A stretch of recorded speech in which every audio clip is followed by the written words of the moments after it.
Brisket Babysitting Club. Where's our title graphics for the Brisket Babysitting Club? Oh, shoot. Don't mean fiddlesticks.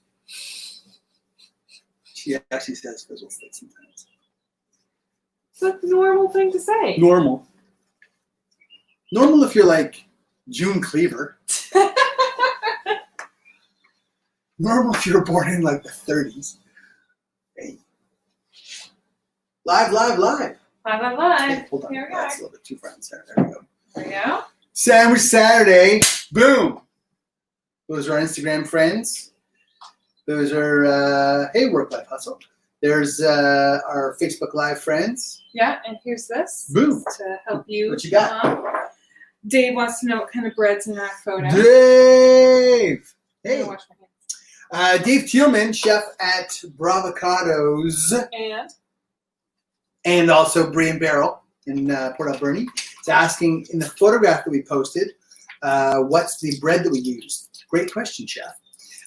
First of all, had the best time at Pluvio with Dave and Lise this week. Pluvio is a wonderful West Coast restaurant and fine dining West Coast style. It's beautiful. It is. There's a good reason why it made the en route best in restaurants Yes. last year. We're number 4.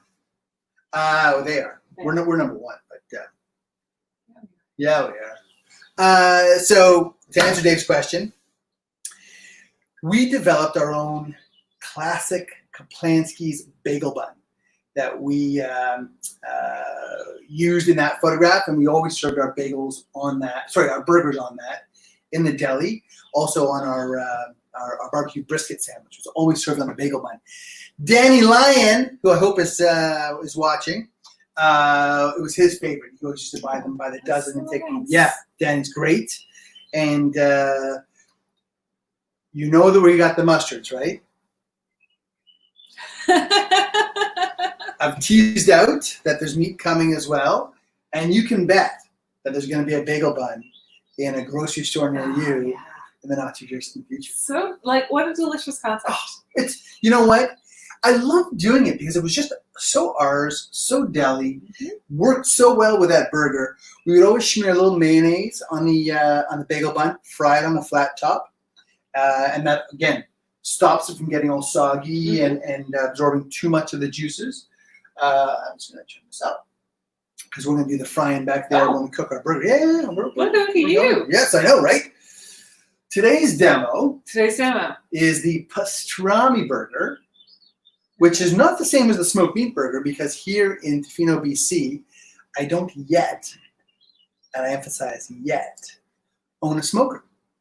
I do have an oven, and so what Will and I have been doing is curing briskets. Do we have the title graphics for the brisket baking? I will find them. Thank you. And hey, Carol Lou is in the house. That's my Aunt Carol Lou. Nice to see you here. Michael Battelle. All my old friends. John Peck is in the house. I love these catching up with you. Ira. Hey, Ira. Nice to see you. Ira Jelnick's here too. Is that Fazil? Fazil was one of my students. Yes, Ira. I am in Tofino, British Columbia. These are Capshaw Studios, also known as our apartment. Here we were looking out on the Inner Harbor of BC. It's Willa's hometown, and we've been living here for about a year and a half. We have been doing a really fun brisket babysitting club feature that we showed people how to make their own pastrami or smoked meat at home. So we're still doing it, actually. Put this on the, yeah, put on the thank you. Every day you need to agitate the brisket in order to work the dry cure through all the fibers. That is the official hand motion of working through the fibers. Sorry. Hey, yeah, Carol, nice to see you. Carol White's in the house. So every day. And actually tomorrow, this one and this one are driving to Victoria. We are. We're doing a segment on Czech TV. So we're probably going to do Facebook Live it too, right? Wouldn't that be fun? I don't know what Czech will think about that, but we will talk to them about it. I'm a do and I'll apologize later. Will as a permission asker. Kind of why we get along so well. So we will, the show will actually air June 19th, just in time for Father's Day. So we'll be able to share that with you at that time for sure. But I love sharing our secrets. I love being able to watch people. Pat O'Neill this morning showed us his brisket in process. Matt Barham is the fabulous Matt Barham is working on his own brisket at home. It's fantastic. Yes, and Matt's dad, Harvey, was a deli man to the core, and a real authentic deli man from Edmonton, Alberta. And Harvey's Pastrami, Harvey's Corned Beef Palace. And Harvey's Who Corned Beef Palace. does not want to go to a corned beef palace? Well, and Corned Beef Palace 2, T-O-O, T-O-O. Like, just that shtick. I mean, he had all of it in spades, and I was honored to know him. I was honored to serve him, and actually to wear his sweatshirt as well. He honored me with that. So let's show people our. So we're making burgers. Yeah, and I'm going to wash my hands. Yeah, we're dealing with some meat, uncooked meat, as well as the secret ingredient, cooked meat. Yep, the pastrami. The pastrami, and you would do this with smoked meat at the deli? At the deli we would, and you know, in the restaurant business, there's an impetus not to waste anything, and so when you're slicing smoked meat, there's trim, there's fat, there's spices that end up on your cutting room floor, on the cutting board, as it were, and in an effort to not waste any of that. Plus, it's incredibly delicious. Oh, hi, Joanne. Joanne! She's not catching the end, she's catching the beginning. Cool. Nice to see you. Thanks for showing up on time today, Joanne. And Joanne's wonderful, and I can't wait till we can actually hang out with her and Tony, and in real life, IRL, as we say. IRL.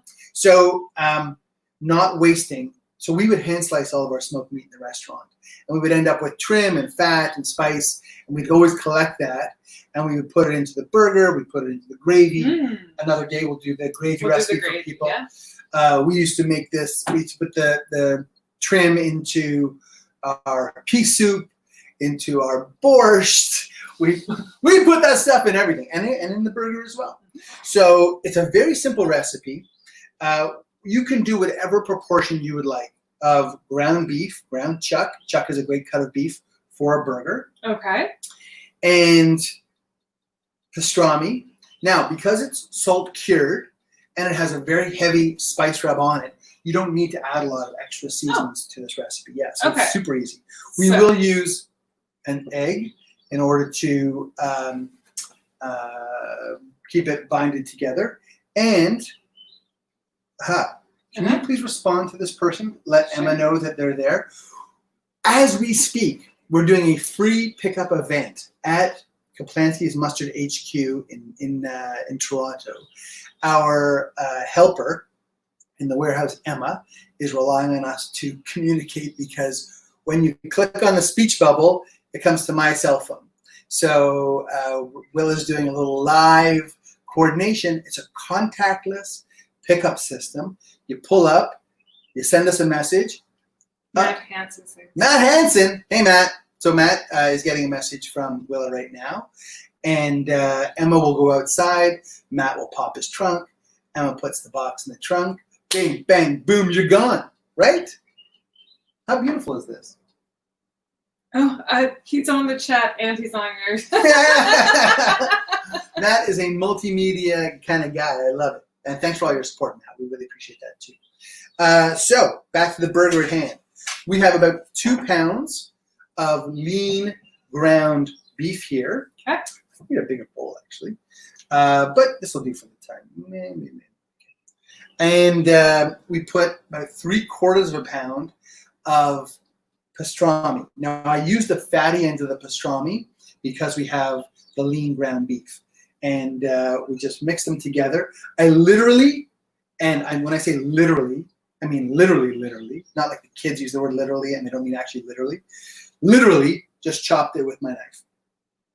And you want to know which knife? This knife. And then I'm going to crack an egg into it. Sorry, I'm trying to do things at once. Oh, and you got your pastrami. Pastrami's already in. Thank you. There you go. And we're going to put a little squirt of Caplansky's horseradish mustard. The horseradish mustard is actually designed to go with burgers and with beef. Mustard, coriander, and horseradish are classic beef seasonings. You'll usually find them in any steak spice, any steak rub. So for this application, I'm going to just, it's not going to be my squirt bottle isn't squirting very well. Yeah, I know. This is you know what, that one has a little bit of grain. It's got the chunk in it, right? So we're going to put about a tablespoon of our mustard in there. It's not going to be a heavy flavor, but it will be a nice ting. And I'm also going to add a little bit of Worcestershire sauce, as we said in the 32nd Thursday demo. Ooh, Worcestershire sauce. Worcestershire is sardines and tamarind, and it really has a wonderful umami flavor. Umami. Thank you. I love when she does that. It's my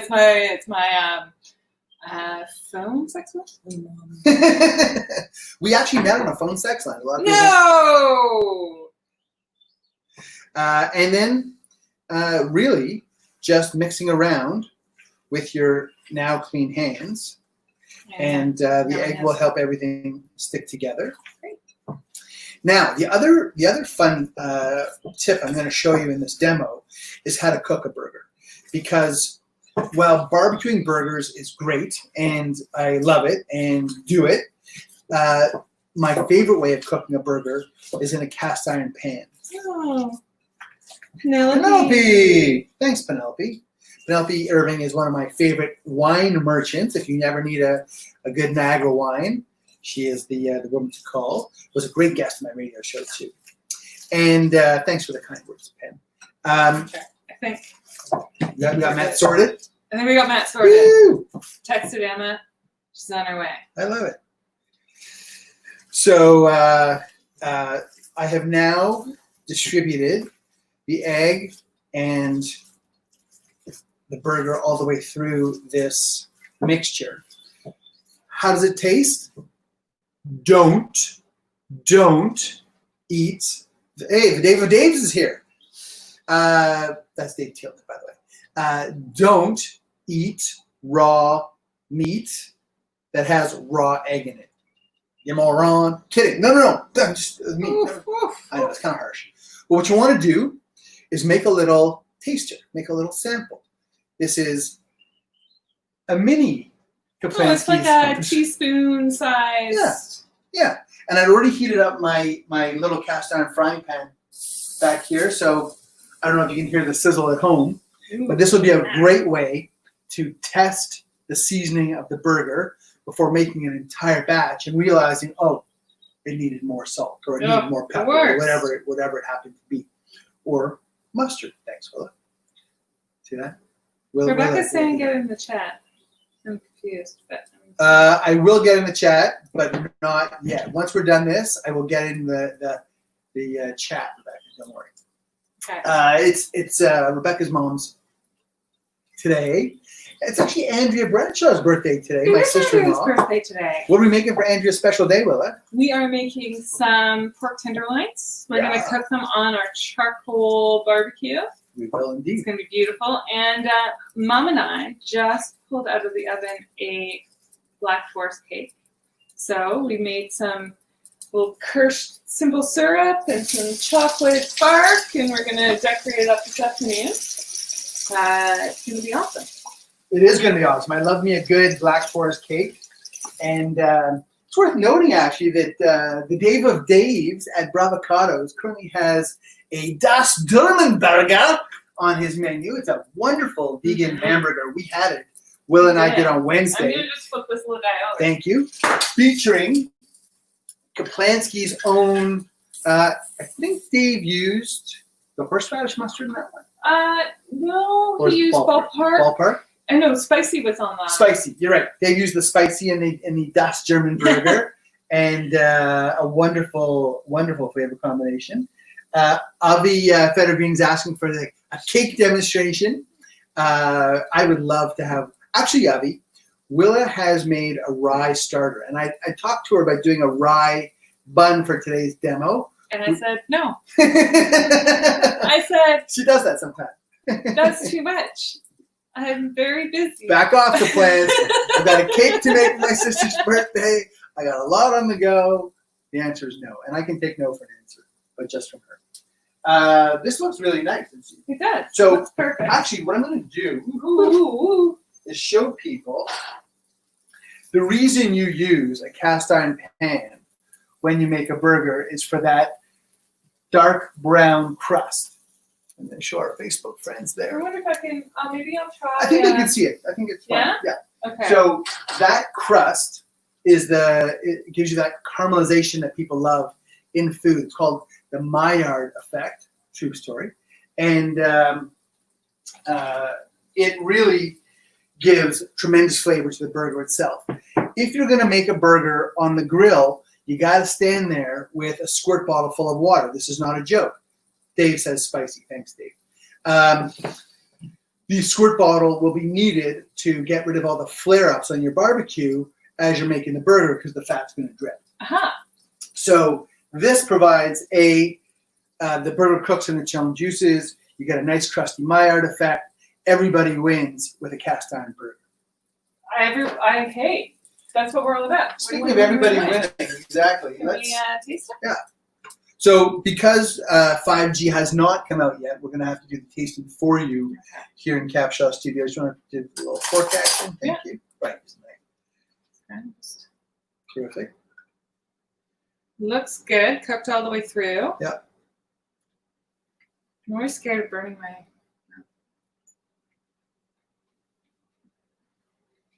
Might need a little bit more salt. I think it needs more salt too. So for salt, I'm going to add a little bit more Worcestershire because it's quite salty. And I'm going to order. I'm going to add a little kosher salt. Mm-hmm. The reason I like kosher salt in this application as well, I'm going to add a little bit more. Kosher salt is the same formula, sodium chloride, as table salt, but it's a slightly larger flake. And that larger flake is going to hit your tongue with a little salty explosion that's really going to be quite delicious. And Dave says danke, I say bitte. You say danke, I say danke, danke. Hey, that's German burger right there. Very confused. Oh, okay. I didn't put in the onions. Well, okay, yeah. See, I forgot the onions. I fried up some onions before we got going. Thank you. Right in. Yeah. I'll do it. Okay, thank you. You know what? It's funny because I was so back and forth. I had the thing up for it, but I was just like, oh, he must have added them, and I forgot, and I'm just not going to add the banner. My fault. So I love onions in my burger. You could put fresh onions if you want to. There's no harm in that. I had some that I had already waiting in my fridge, and fresh onions would sweat a little bit, and the burger wouldn't bind as well. You'll also notice that we're not using. Oh, I was asking for Yiddish. That's a bridge too far, my friend. I can say a few words that you might not want to hear on live web TV. Phyllis and Saul, yes, Phyllis and Saul are our Yiddish scholars and friends, and they're wonderful at teaching us little words and phrases. I'm not wonderful at learning them, but I think I need to spend more time with Phyllis and Saul. I think you might. And Wax. Yeah, well, Michael Wex is, of course, an authority. You're exactly right, and it doesn't get any better than him. Michael also wrote a wonderful book called, well, many wonderful books, but the one I'm referring to is Rhapsody in Schmaltz, where Michael discusses and uncovers the roots of Jewish cooking. So I'm going to do one more small sample burger before I go to the pan with the final cooking. Again, test it, taste it, see if you like it, balance the flavors. Mm-hmm. Hi to Phil. Phil! He says that us leaving Toronto caused Starbucks to leave. That's right, Starbucks. It's all us. Yes. Well, if you say we left Toronto, we relocated our home here. We did. But we still have lots of connections. Friends and among family, our a restaurant, the Mustard HQ. Yeah. And we really see ourselves as Canadians, you know, and I was chatting online this morning with our friend Paula Marner in Newfoundland. Oh, how is Paula? Paula's wonderful. She and Damien were were out last night, out in the town in St. John's, and we really miss those folks. We do. We miss all our friends in St. John's. They're and Newfoundland in general. Yeah. Not just St. John's. No. But we like the St. John's people better. Yeah. He's being a jerk. So Willow's going to flip over the little burger taster. Oh, Good. beautiful. Nice dark crust that she's got getting on there. And we're going to just double check that we have the right flavor. We're going to go a Yiddish burger. But we can't put cheese on the Yiddish burger, can we? I mean, that would be a problem. And I like my cheese on my burgers. Oh, yes. Right. Cheeseburgers and bacon. Kind of like Jews with tattoos. Kidding. Yes, cheese and bacon. That's where actually, Willa. Me? Yes, I've ordered a case of beef navels from the co-op here in Tofino. Guess who's making beef bacon? Beef bacon. Yes, It's gonna be so good. it's gonna be so good. I'm so excited. So in the deli, I didn't ever want to serve pork. I'm not a Jewish deli, but I am a Jewish deli, and I'm not a kosher deli. I am a tongue-tied deli is what I am. And so I never wanted to serve pork because to me you can't call yourself a Jewish deli if you serve pork. But I really wanted to have bacon on our breakfast plates. Yeah, that's going to be good. Done-ish. Done-ish. I like my burger medium anyway, so.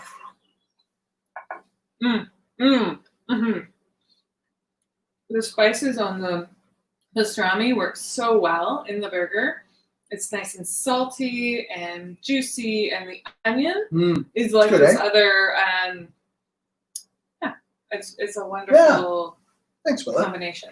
Now, again, when the burger comes off the grill, so we're going to put one patty on just so we can have it. Well, one for each of us for lunch. Phew! You're gonna have to fist it. This fight's gonna break out over the burger. I'd say that's a nice looking burger, size-wise. We're probably looking at around 5 ounces there. This pan is quite small, so we'll do just one at a time. Yeah. And does freeze well. I will get that phone call afterwards. We will make up a batch of burgers. We will enjoy them as well.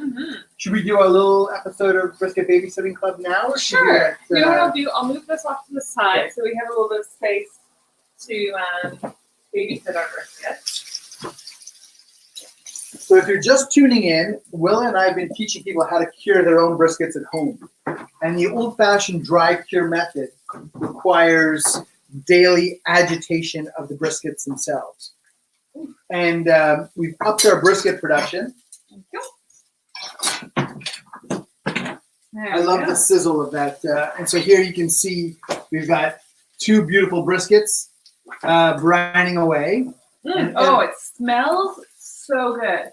The hit of the pepper and what is it?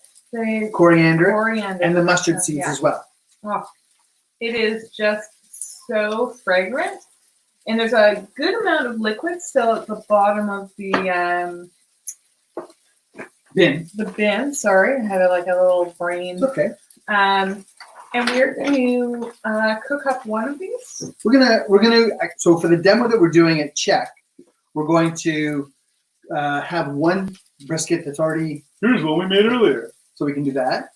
That's the wonder of television, right? So we're gonna have one that we're starting with live and fresh from the Village Butcher in Victoria, BC.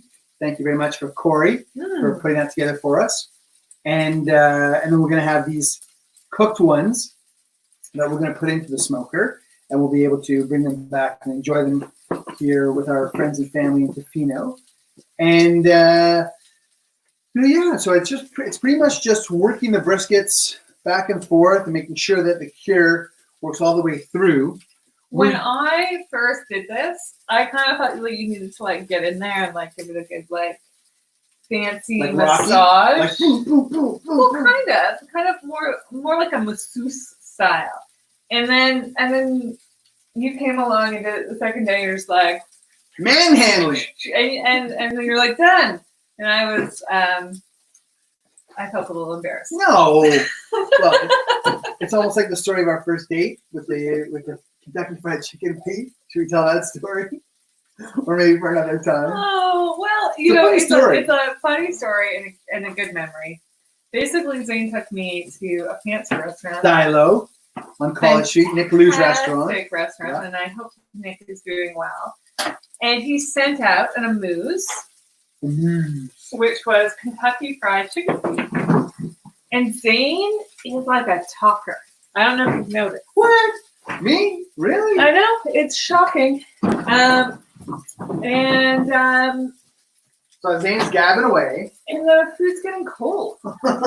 So I was like, I guess I'll just have to eat these. And I ate them. And because I'd never had chicken feet before, because I'm from a very small town, I was hoping to get direction from Zane about whether I spit or swallow. And so I swallowed the bones. Because I don't know, it didn't seem like something you were supposed to just like. And I was just talking, I didn't even notice. Graceful way of like spit. Nick Lou. Nick did that too. Thanks, Nick. Hell of a guy right there. This has been amazing. So the burger, we'll just show it to everybody on camera. Beautiful. Frying up in the frying pan right there. Yes, Dave, I am a master of daily agitation. That's right. Eve is suggesting that we try the Impossible Burger. Oh, what's the Impossible Burger? I have no idea what the Impossible Burger is. You can tell us more about the Impossible Burger. And Robin. Yeah, Chef Robin. Hey, Zane. Hey, Robin. Nice to see you here. It's really lovely to have you in the neighborhood. Will and I have been doing these videos. We do 3 per week. Mm-hmm. We do Mustard Monday. Yeah. And it's coming up Monday. We're going to do a pre-record for this coming up Monday. We don't have to tell people that, but okay. Well, I looked into it and we do have to tell people that. We do. I think we're going to do a potato salad with our mustard. Oh, we use the mild mustard for that one. Oh yeah, it's lovely with the. This is our Sandwich Saturday, and we have our 30-second Thursday, where, for example, on 30-second Thursday we could do. So this is the pork tenderloin. You can read. It's actually usually backwards in. Yeah, I know. Well, maybe we can't read that. So we are going to marinate that in our apple Dijon mustard. The apple and pork goes so well together. And we're going to serve that for our dinner tonight in honor of Andrea Bradshaw's birthday. That's right. But half an hour, I think we've kept these people long enough. I think we have too. I'm going to... Oh, Dave says... It's a vegan burger. So this is the Impossible Burger. It's a vegan burger similar to Beyond Burger from the UK. Das Vegan. Thanks, Dave. See what happens when you pay attention? So there you go. Thank you again for tuning in today. Thanks for being part of our Sandwich Saturday. If you have a request or if you have an idea or there's something you want to see, let us know. Father's Day is coming up June 21st. My birthday, June 17th, this Wednesday. This is my last minute appeal to all of you. Please go to my Facebook page. Please click on my Facebook fundraiser. You might know that every year I take part in the Chef Cycle. I'm pointing over there at my bicycle. I was on it this morning training. The kids need us now more than ever. Please do support my fundraiser, and I will send you a personalized 30% off coupon, discount code for anything you want in our Mustard HQ. T-shirts, not this T-shirt. This is a Kansas City T-shirt. Yo, Kansas City! We had the best time in Kansas City, and that's the story. Wish me luck on Monday and my Czech TV debut. It's not quite a debut, but it's the second time on the show. And thank you so much for being here, Willa. Thank you for everything you do to make all this happen, and all this happen too.